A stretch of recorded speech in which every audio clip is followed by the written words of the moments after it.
Bonjour tout le monde. Un nouveau rendez-vous avec mes élèves de la première année du bac, toutes branches confondues, avec une nouvelle leçon. Cette fois-ci, c'est une leçon de langue. Il s'agit des niveaux de langue.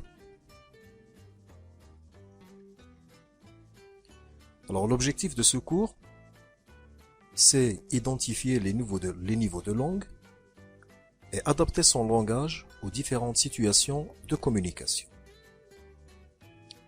Notre plan est le suivant. On commencera tout d'abord par une introduction.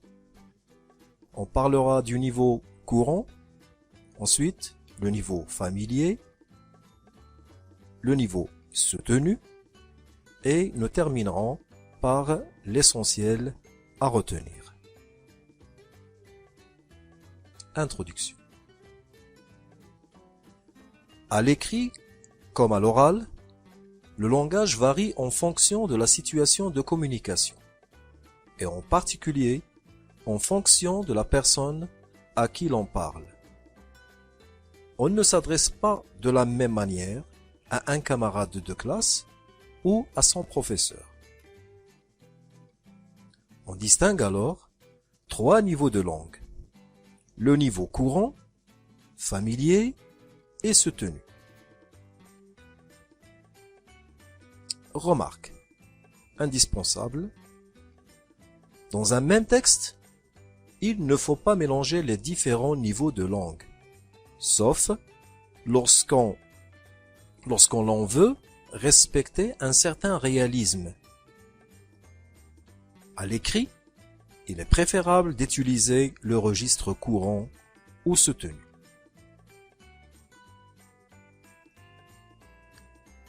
Le niveau courant. C'est le langage qui est utilisé dans les situations quotidiennes.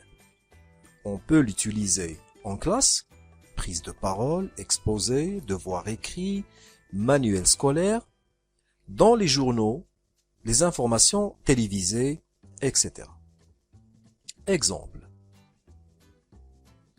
À quelques jours du festival, une panne informatique retarde l'envoi des programmes. C'est le langage courant ou bien un niveau courant. Quels sont donc les indices qui permettent de reconnaître le langage courant? On reconnaît le langage courant aux phrases courtes et de construction correcte, au vocabulaire courant, poli, sans formule de politesse, avec vouvoiement ou tutoiement, c'est-à-dire en utilisant vous ou bien tu. Le destinataire est connu et présent, comme par exemple un professeur. Il peut aussi s'agir d'un destinataire plus général, comme le lecteur d'un journal papier, ou bien celui qui regarde le journal télévisé, ou un élève qui travaille avec son manuel. Deuxièmement, le niveau familier. On rencontre surtout à l'oral, parfois à l'écrit. Il est employé par les élèves dans la cour de récréation, entre des personnes proches qui sont familières entre elles.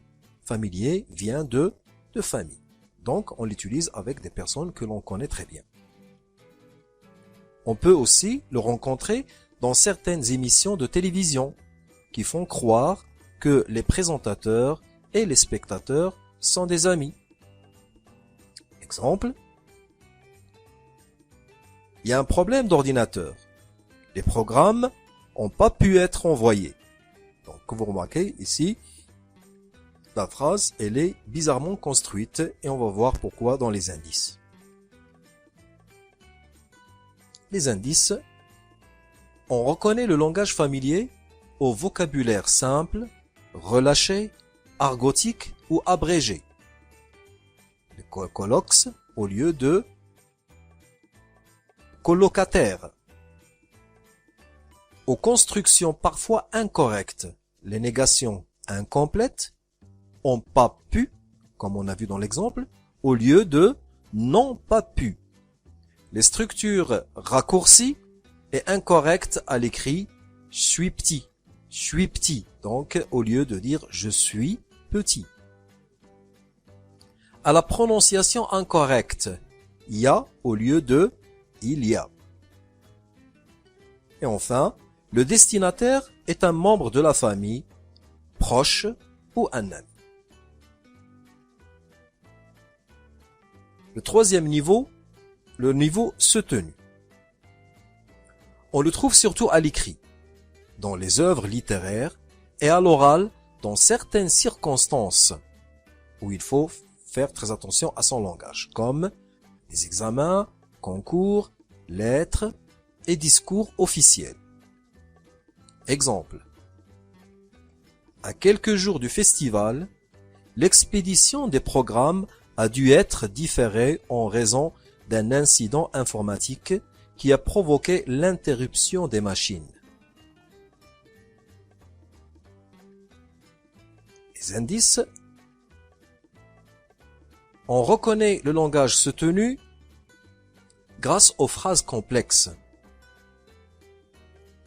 aux constructions des phrases souvent longues et recherchées, au vocabulaire riche, précis et varié, souvent puisé dans des dictionnaires. Le destinataire est un adulte, inconnu ou respecté, ou un responsable au travail. Alors, après cette présentation des 3 niveaux de langue, l'essentiel à retenir est: à l'écrit comme à l'oral, on distingue 3 niveaux de langue. Le niveau courant, le niveau familier et le niveau soutenu.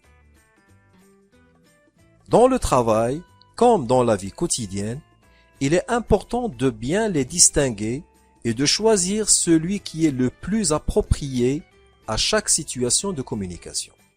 C'est-à-dire, en fonction du destinataire, celui à qui l'on parle ou écrit. C'est une question de politesse. Bien.